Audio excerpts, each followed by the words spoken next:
Hello दोस्तों, welcome back to GS uncovered. इस video में 7 से लेकर 13 अगस्त तक के इम्पोर्टेंट करंट अफेयर्स को कंपाइल किया गया है। इसमें कुछ 9 बड़े टॉपिक और 20 छोटे-छोटे वन लाइनर्स पे चर्चा करेंगे। तो आगे बढ़ने से पहले अगर आप चैनल पे नए हैं तो सब्सक्राइब कर लीजिए और अगर आपको हमारी ये वीडियो पसंद आए तो उसे जरूर लाइक करें। तो चलिए शुरू करते हैं बिना किसी देरी के। इस बार हम वन लाइनर से शुरू करेंगे, उसके बाद जो बड़े-बड़े टॉपिक हैं उन पे चर्चा करेंगे। तो पहला है विश्व तीरंदाजी चैंपियनशिप। इसका आयोजन बर्लिन में हुआ है और ये इम्पोर्टेंट इसीलिए है क्योंकि इस चैंपियनशिप में भारत की तरफ से पहला स्वर्ण पदक एक महिला कंपाउंड टीम ने जीता है, जिसकी 3 खिलाड़ी हैं, ज्योति सुरेखा वेन्नम, परनीत कौर और अदिति गोपीचंद स्वामी। जिनमें से अदिति गोपीचंद स्वामी 17 वर्ष की उम्र की हैं और ये व्यक्तिगत रूप से कंपाउंड में स्वर्ण पदक जीतने वाली सबसे कम उम्र की महिला बन गई हैं। तो ये फैक्ट आपको ध्यान रखना है, इम्पोर्टेंट है क्योंकि पहली भारतीय महिला बनी है। तो ऐसा कुछ हुआ करे कि पहली भारतीय बनी है या फिर पहले भारतीय बने हैं, तब ध्यान रखना जरूरी हो जाता है। आगे है भूविजन। भूविजन दरअसल एक सिस्टम है जो आईओटी आधारित होगा। IoT means internet of things आधारित होगा। ये स्वचालित मृदा परीक्षण प्रणाली है जो 30 मिनट में 12 प्रमुख मृदा मापदंडों का परीक्षण करने में सक्षम है। इसका विकास हैदराबाद स्थित आईसीएआर भारतीय चावल अनुसंधान संस्थान द्वारा किया गया है। दुनिया का शीर्ष चीनी उत्पादक देश भारत सबसे आगे निकल गया है, ब्राजील को पीछे छोड़ते हुए। तो इसमें इतना ध्यान रखना है। अगला है जल पर्यटन और साहसिक खेल नीति 2023। इस खेल नीति को हाल ही में उत्तर प्रदेश मंत्रिमंडल ने मंजूरी दे दी गई है और ये 10 वर्षों के लिए वैध होगा। इसका उद्देश्य है राज्य को जल पर्यटन और साहसिक खेल के केंद्र में बदलना। तो बस इसमें इतना ही।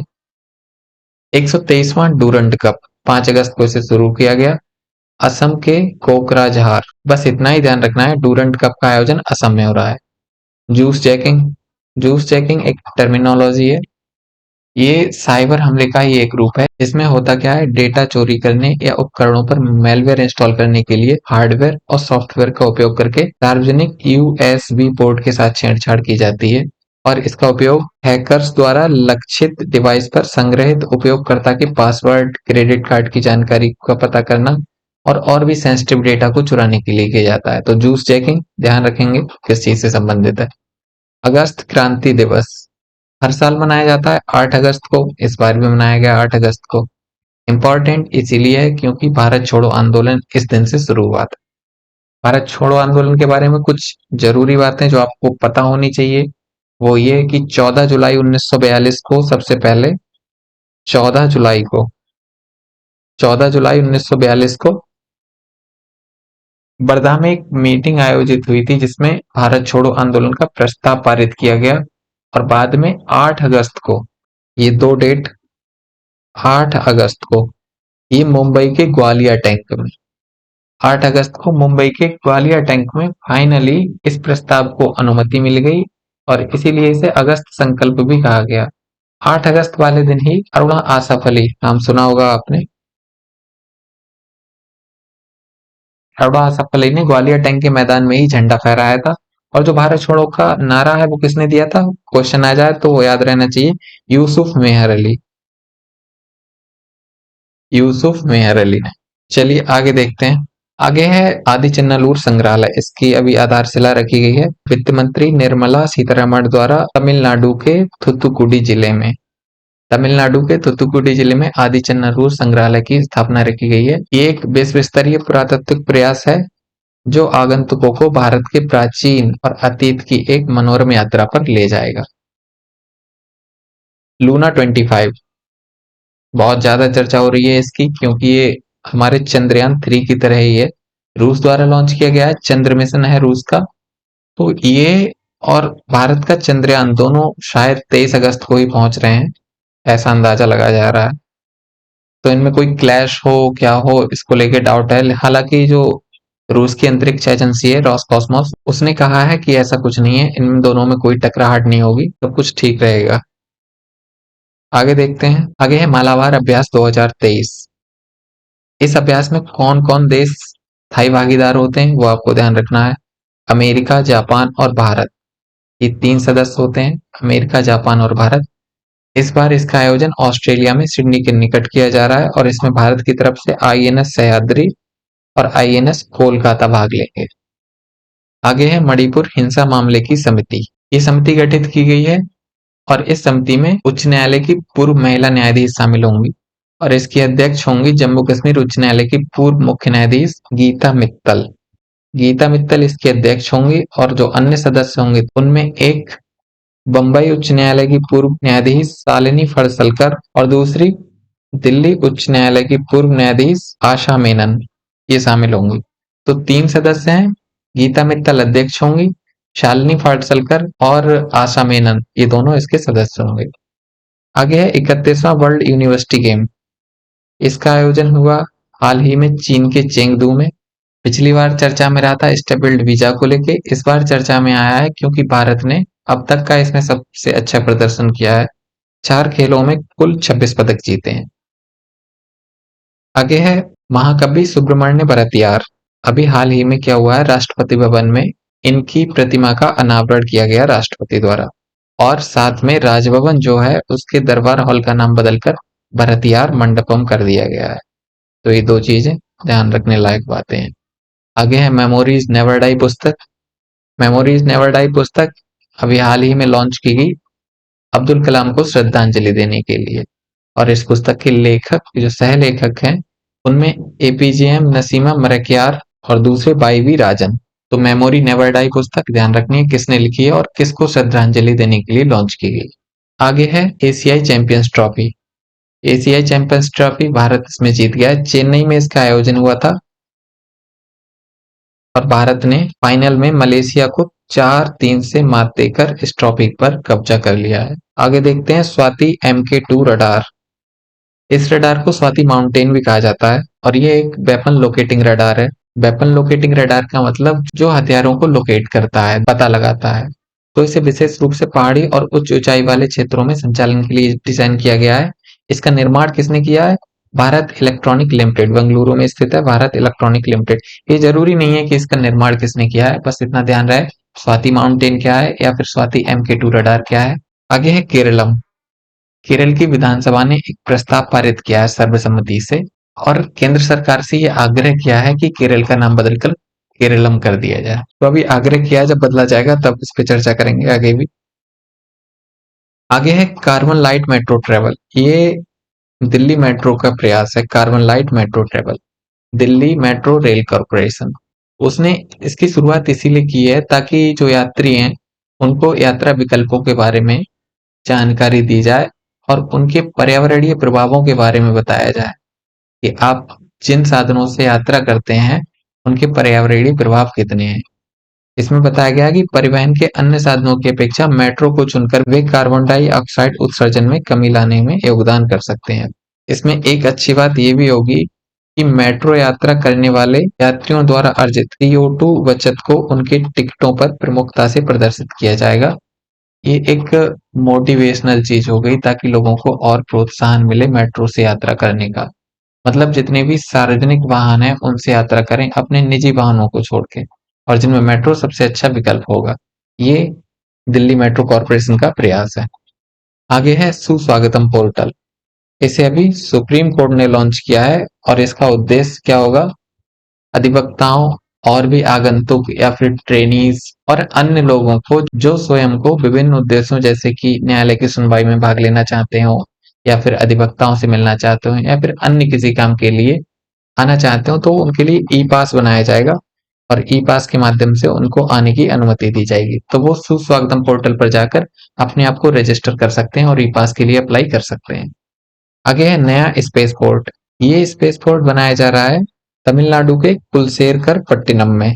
इसका उपयोग इसरो द्वारा विकसित लघु उपग्रह प्रक्षेपण यान मतलब SSLV को लॉन्च करने के लिए किया जाएगा। तो SSLV को कहाँ लॉन्च किया जाया करेगा? अब तमिलनाडु के कुशेलकर पट्टिनम में नए स्पेस पोर्ट में। तो ये कुछ इस सप्ताह की मोस्ट इंपॉर्टेंट वन लाइनर्स थी।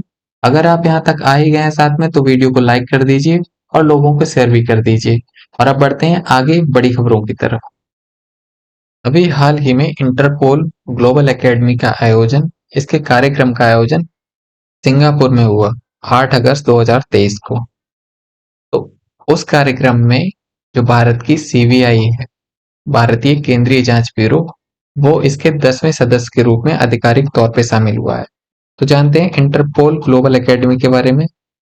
इसे 2019 में लॉन्च किया गया था ताकि जो दुनिया भर के कानून प्रवर्तन प्रशिक्षण संस्थान है, उनके बीच एक एकेडमिक सहयोग को बढ़ावा दिया जा सके। और वहीं इंटरपोल तो आप जानते ही होंगे 1923 में इसकी स्थापना की गई थी और भारत 1949 में इसका सदस्य बना है। इंटरपोल का मुख्यालय फ्रांस के लियोन में स्थित है। अब जानते हैं सीबीआई एकेडमी के बारे में। सीबीआई एकेडमी अपराध जांच, अभियोजन और सतर्कता कार्यप्रणाली के क्षेत्र में एक प्रमुख प्रशिक्षण संस्थान है और ये उत्तर प्रदेश के गाजियाबाद जिले में स्थित है। सीबीआई इसकी स्थापना 1963 में की गई थी संथानम समिति की सिफारिश पर। ये ध्यान रखना है, सीबीआई की स्थापना 1963 में संथानम समिति की सिफारिश के आधार पर की गई थी। और ये किस मंत्रालय के तहत काम करती है? कार्मिक, पेंशन और लोक शिकायत मंत्रालय। इससे पहले ये दूसरे मंत्रालय के तहत काम करती थी। आप कमेंट करके बताएंगे सीबीआई इससे पहले किस मंत्रालय के तहत काम करती थी। सीबीआई को दिल्ली विशेष पुलिस प्रतिष्ठान अधिनियम 1946 के अंतर्गत जांच के अधिकार और शक्तियां प्राप्त हैं और ये भारत में इंटरपोल की प्रमुख एजेंसी है। आगे है इन्फ्लेमेटरी बॉवेल डिजीज। इसे हिंदी में सूजनात्मक रोग भी कहते हैं और शॉर्ट में आईबीडी कहते हैं, आईबीडी। तो मुद्दा क्या है? दरअसल कुछ अध्ययन हुए हैं जिनमें ये पाया गया है कि आईबीडी जो पहले शहरी क्षेत्रों में ज्यादा होता था, वो अब ग्रामीण क्षेत्रों में भी लगभग वैसा ही होने लगा है जितना कि शहरी क्षेत्रों में था। और इसका कारण है जो परिवेश बदल रहा है वो, और साथ में खान पान संबंधी आदतों में जो बदलाव आया है ग्रामीण क्षेत्रों में भी, उससे शहरी और ग्रामीण दोनों क्षेत्रों में आईबीडी के केसेस लगभग सेम हो गए हैं। थोड़ा बहुत ऊपर नीचे हो सकते हैं पर लगभग सेम है। बात करते हैं आईबीडी होता क्या है। आईबीडी या फिर सूजन आंत रोग, ये एक पुरानी गैस्ट्रो इंटेस्टाइनल स्थिति है, पेट की बीमारी है दरअसल। और जब ये स्थिति होती है तो ये दो प्रमुख बीमारियों को इंडिकेट करती है, जिनमें एक है क्रोहन डिजीज और दूसरा है अल्सरेटिव कोलाइटिस। क्रोहन डिजीज और अल्सरेटिव कोलाइटिस, इसमें होता क्या है, क्रोहन रोग जो होता है वो छोटी आंत में होता है, मेनली छोटी आंत में होता है, और अल्सरेटिव कोलाइटिस बड़ी आंत में देखा गया है मेनली। तो अल्सर का मतलब क्या होता है, जैसे जब म्यूकस लेयर हट जाती है आंत के अंदर से, चिकनापन जो होता है म्यूकस लेयर वो हट जाती है तो उसमें थोड़े छोटे घाव से होने लगते हैं, और जो घाव होते हैं उनको अल्सर ही कहा जाता है। तो अल्सरेटिव कोलाइटिस उसी से रिलेटेड है। इसके कारण आंतों सहित पाचन तंत्र के विभिन्न हिस्सों में सूजन और अल्सर हो जाता है। आईबीडी मुख्य रूप से ऑटो इम्यून डिसऑर्डर है। ऑटो इम्यून डिसऑर्डर का मतलब होता है जब शरीर का इम्यून सिस्टम अपने ही हेल्दी टिश्यूज को मारने लगता है, खत्म करने लगता है, तब उसको ऑटो इम्यून डिसऑर्डर कहा जाता है। तो ये एक प्रकार का ऑटो इम्यून डिसऑर्डर है और ये चलता है, जीवन भर तक चलता है। जैसे एक दो बार हो जाए तो फिर परेशानियां होने ही लगती हैं। ऐसा नहीं है कि इसे बिल्कुल खत्म ही नहीं किया जा सकता हो। कुछ आयुर्वेदिक ट्रीटमेंट होंगे जिनका इलाज बहुत ही कारगर साबित हो सकता है, लेकिन ऑलोपैथी में ये मुश्किल ही देखा गया है, लंबे समय तक चलता है। हाँ, हम खान-पान संबंधी आदतों और परिवेश में बदलाव करके स्थिति में बहुत परिवर्तन ला सकते हैं। तो आईबीडी का सटीक कारण अभी तक जांच के दायरे में है। क्या कारण है, क्या नहीं, इसकी कोई जानकारी स्पष्ट नहीं है। लेकिन ऐसा देखा गया है कि जिनकी प्रतिरक्षा प्रणाली कमजोर होती है, जिनकी इम्यूनिटी वीक होती है, उनमें ये ज्यादा होता है। और दूसरी तरफ इसमें आनुवांशिक घटक भी शामिल हो सकता है। कहने का मतलब है अगर फैमिली में पिता को या फिर दादाजी को ऐसा हुआ हो तो फिर वो आगे भी चलता है। आगे है नकली और मिलावटी दवाएं। ये दरअसल बहुत बड़ी न्यूज थी जो 2022 में भी चर्चा में रही थी और 2023 में भी चर्चा में और अभी तक बनी हुई है। और इसका कारण है भारत निर्मित कफ सिरप जो विदेशों में बेचे जाते हैं, उनसे होने वाली परेशानियां। आपने गैम्बिया का एग्जाम्पल सुना होगा। गैम्बिया के अलावा आपने उज्बेकिस्तान का भी नाम सुना होगा। और अब इराक में, हालांकि ऐसी कोई घटना सामने नहीं आई है, लेकिन डब्ल्यूएचओ ने इराक में बेचे जाने वाले एक कोल्ड सिरप जिसका नाम है कोल्ड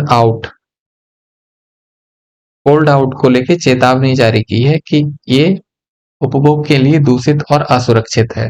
तो कोल्ड आउट ब्रांड नाम का ये सिरप इराक में बेचा जा रहा था डबी लाइफ फार्मा के द्वारा, और इसकी जो निर्माता मैन्युफैक्चरिंग कंपनी थी उसका नाम था फोर्ट्स इंडिया लेबोरेटरीज। ये शायद तमिलनाडु की कंपनी है। ये कंफर्म नहीं है लेकिन देख लेंगे। जहां तक मुझे लग रहा है तमिलनाडु की कंपनी है ये। इसमें दिक्कत क्या है, इसमें दो कंपाउंड, दो केमिकल्स मिले हैं जिनका नाम है डाइथिलीन और एथिलीन ग्लाइकॉल। डाइथिलीन ग्लाइकॉल और एथिलीन ग्लाइकॉल, इन दोनों की मात्रा स्वीकार्य सीमा से अधिक है। जो एक्सेप्टेबल वैल्यू है डाइथिलीन ग्लाइकॉल और एथिलीन ग्लाइकॉल की, उससे ज्यादा मात्रा में इनको मिलाया गया इन कप सिरप्स में, और इस वजह से ये बच्चों और बड़ों के स्वास्थ्य पे बहुत गंभीर प्रभाव डाल रहे हैं। दरअसल ऐसा एक मानक है कि 0.10% से ज्यादा इनको शामिल नहीं किया जाएगा, लेकिन इन दोनों की मात्रा इस सिरप में और जो पहले भी सिरप चर्चा में आया था उनमें बहुत ज्यादा पाई गई है। ये दोनों जो केमिकल आप देख रहे हैं, डाइथिलीन ग्लाइकॉल और एथिलीन ग्लाइकॉल, ये बहुत टॉक्सिक प्रवृत्ति के होते हैं और किडनी को, लिवर को डैमेज कर देते हैं। साथ में पेट की समस्या, उल्टी, दस्त और जो यूरिनरी पाथ होता है उसको भी इफेक्ट करते हैं। तो इसके बारे में पूरी अगर जानकारी चाहिए हो तो हमारी एक अलग से वीडियो पड़ी हुई है, शॉर्ट वीडियो है 8-10 मिनट की, वो आप देख सकते हैं। आगे है माया ऑपरेटिंग सिस्टम। जैसे सभी कंप्यूटर में विंडोज होता है, ऐसे ही अब क्या होगा, रक्षा मंत्रालय अपने सभी कंप्यूटरों में माया ऑपरेटिंग सिस्टम इंस्टॉल करवाएगा। तो हम अब स्विच कर रहे हैं विंडोज से माया ओएस की तरफ। अभी शुरुआत में केवल रक्षा मंत्रालय इस सिस्टम का प्रयोग करेगा, तो रक्षा मंत्रालय इस सिस्टम का प्रयोग करने वाला पहला मंत्रालय होगा। इसके अलावा फिर भारत सरकार के लगभग सभी कंप्यूटर में इसको इंस्टॉल किया जाएगा। और इसका कारण क्या है, इसका कारण है जो विभिन्न साइबर हमले बढ़ रहे हैं, मेलवेयर हमले बढ़ रहे हैं, और ऐसी ही बहुत सारी गतिविधियां आप सुनते रहते होंगे, उनके अटैक से बचना और जो हमारा सेंसिटिव डेटा है उसको सुरक्षित रखना। तो 15 अगस्त 2023 तक रक्षा मंत्रालय ने इंटरनेट से जुड़े सभी कंप्यूटर पर माया ऑपरेटिंग सिस्टम को स्थापित करने का निर्देश दिया है। इस रणनीतिक कदम का उद्देश्य बढ़ते साइबर खतरों के मद्देनजर देश के साइबर सुरक्षा उपायों को उन्नत करना है। इसमें एक चक्रव्यूह नाम का फीचर होगा, और ये जो चक्रव्यूह नाम का फीचर होगा ये एक एंटीवायरस की तरह काम करेगा, एंटी मेलवेयर एंटीवायरस की तरह। इससे क्या होगा कि उपयोगकर्ता और इंटरनेट के बीच एक आभासी परत बन जाएगी और हैकर्स को संवेदनशील डेटा से पहुंचने से बचाया जा सकेगा। तो ये था माया ऑपरेटिंग सिस्टम। आगे है हवाना सिंड्रोम। हवाना सिंड्रोम ये अभी बहुत ज्यादा चर्चा में नहीं आया है, अगर इसे नहीं भी पढ़ेंगे तब भी कोई दिक्कत नहीं है, पर जान लेना जरूरी होगा कि कुछ टाइम पहले हवाना सिंड्रोम और उच्च आवृत्ति के माइक्रोवेव ट्रांसमिशन की रोकथाम को लेकर एक याचिकाकर्ता अदालत गए थे, और अभी उच्च न्यायालय ने केंद्र सरकार को 3 महीने के भीतर इसकी जांच के निर्देश दिए हैं। तो हवाना सिंड्रोम है क्या? एक मानसिक रोग उत्पन्न करने वाला सिंड्रोम है।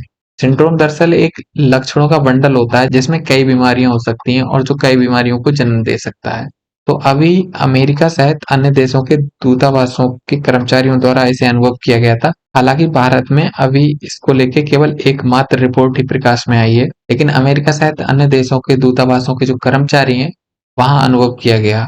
तो इसमें होता क्या है, लक्षण क्या है, तेज आवाजें सुनाई देना, क्लिक, कान में सीटियां बजना, या फिर चहचहाट की आवाज, घसीटने की आवाज, ये तमाम ऐसी आवाजें होती हैं। इंसान भूल जाता है, ध्यान नहीं रख पाता है, एकदम बहुत प्रेशर सा लगता है। ये प्रेशर क्यों लगता है? वैज्ञानिकों ने बताया कि जब पीड़ित उच्च शक्ति वाले माइक्रोवेव के संपर्क में आता है तब तंत्रिका तंत्र क्षतिग्रस्त हो जाती है, और इस वजह से ब्रेन के अंदर एक प्रेशर सा बनता है जिस कारण हमें ध्वनि उत्पन्न होने का आवाज होता है। तो ये था हवाना सिंड्रोम। आगे है टेम्पारा झील। इसे टेम्पारा झील या तम्पारा झील या टेम्परा झील भी कहते हैं। तो चर्चा में आने का कारण है एनजीटी द्वारा उड़ीसा सरकार को दिया गया निर्देश। दरअसल एक दबाव समूह है wild life society of Orissa, उसके द्वारा एक याचिका दायर की गई थी एनजीटी में कि इसके आसपास के क्षेत्रों में अवैध गतिविधियां, अवैध निर्माण कार्य हो रहे हैं। तो इसी के लेकर एनजीटी ने अभी इस कार्य को रोकने के लिए उड़ीसा सरकार को निर्देश दिए हैं। तो ये तम्पारा झील कहाँ पर है? ये मैप आप देख रहे हैं बीच वाला, उड़ीसा का है। तो उड़ीसा में ये जो बड़ी सी है वो तो चिल्का झील है, आप जानते होंगे, और ये जो रेड डॉट देख रहे हैं आप, ये है तम्पारा झील। बहुत ही सुंदर क्षेत्र है। ये ऊपर वाली इमेज रात की है जिसका कोस्टल एरिया दिखाया है झील का, और जो नीचे वाली इमेज है वो देखिए आप।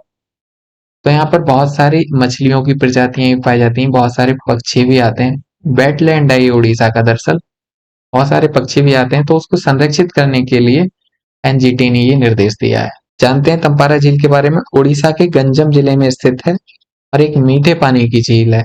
इसका नाम क्यों पड़ा?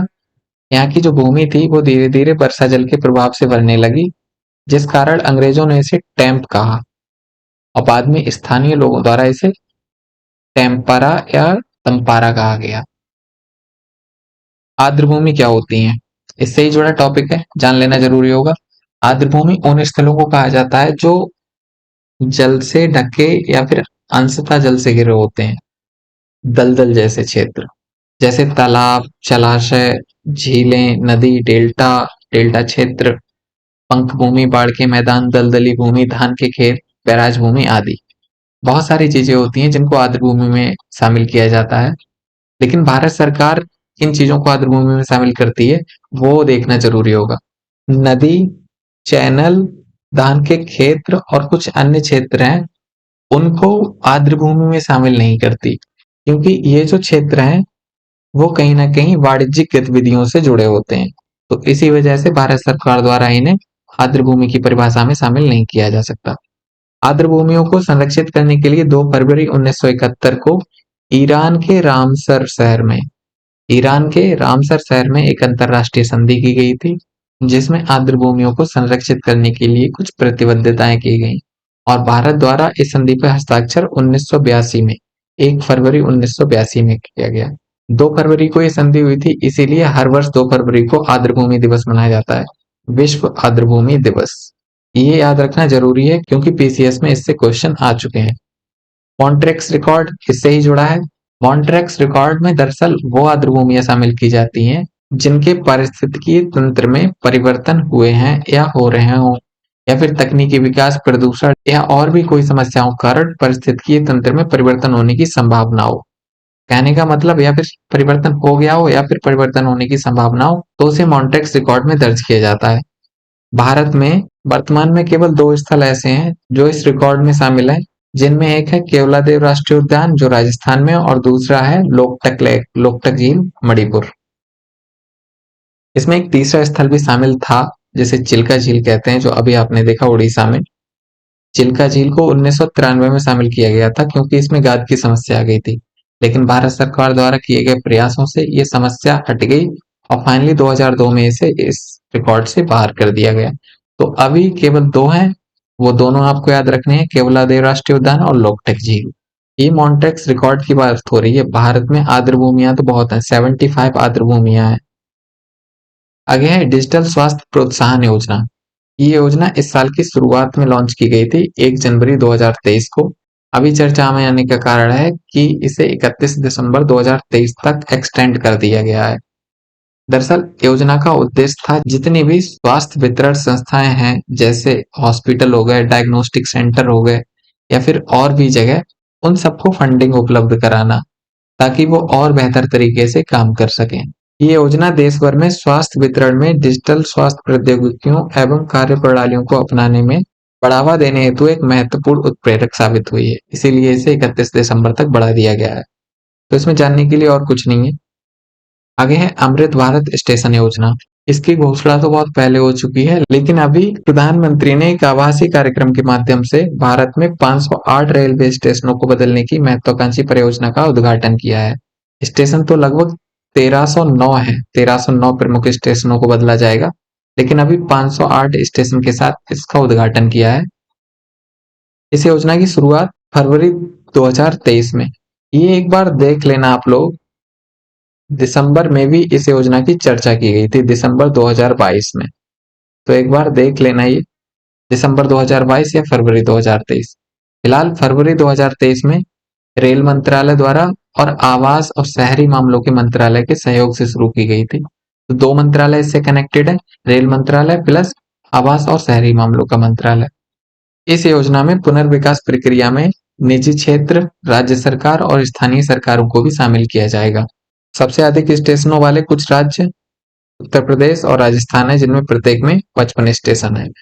बिहार में 49 है, बीपीएससी वाले ध्यान रखें। आगे है उन्मेष और उत्कर्ष। ये उत्सव हैं जिनका अभी हाल ही में मध्य प्रदेश के भोपाल में उद्घाटन किया गया भारत की राष्ट्रपति के द्वारा। उन्मेष एक अंतरराष्ट्रीय साहित्यिक महोत्सव है, वहीं उत्कर्ष लोक और जनजातीय कला प्रदर्शन महोत्सव है। इनमें होता क्या है, उन्मेष 3 दिनों तक चलता है और जिसमें दुनिया भर के जो साहित्य प्रेमी लोग हैं, वो आकर बौद्धिक आदान-प्रदान करते हैं, रचनात्मक कार्य करते हैं। तो ये सबके लिए एक मंच प्रदान करता है उन्मेष। और प्रतिनिधित्व की जाने वाली भाषाओं की संख्या के मामले में उन्मेष न केवल भारत का बल्कि एशिया का सबसे बड़ा साहित्यिक महोत्सव है। ये लाइन ध्यान रखेंगे, एशिया का सबसे बड़ा साहित्यिक महोत्सव कब? प्रतिनिधित्व की जाने वाली भाषाओं की संख्या के मामले में, क्योंकि यहाँ विभिन्न भाषाओं के लोग सम्मिलित होते हैं। उत्कर्ष उत्सव लोक और जनजातीय प्रदर्शन कलाओं को प्रदर्शित करता है। ये दरअसल विभिन्न कलाकारों को एक साथ लाता है और उनके द्वारा निर्मित किए गए विभिन्न कला रूपों को प्रदर्शित करने का एक मौका देता है, एक मंच प्रदान करता है। वो हो गया उत्कर्ष। तो उत्कर्ष और उन्मेष। तो ये थी इस सप्ताह की करंट अफेयर्स। वीडियो कैसी लगी, कंटेंट कैसा लगा, इस बारे में अपनी राय कमेंट बॉक्स में जरूर दें। और बाकी सब कुछ पसंद आया हो तो लाइक कर दीजिए, चैनल को सब्सक्राइब ना किया हो तो कर लीजिए। बाकी मिलते हैं अगले सप्ताह में नए वीडियो के साथ, तब तक के लिए धन्यवाद।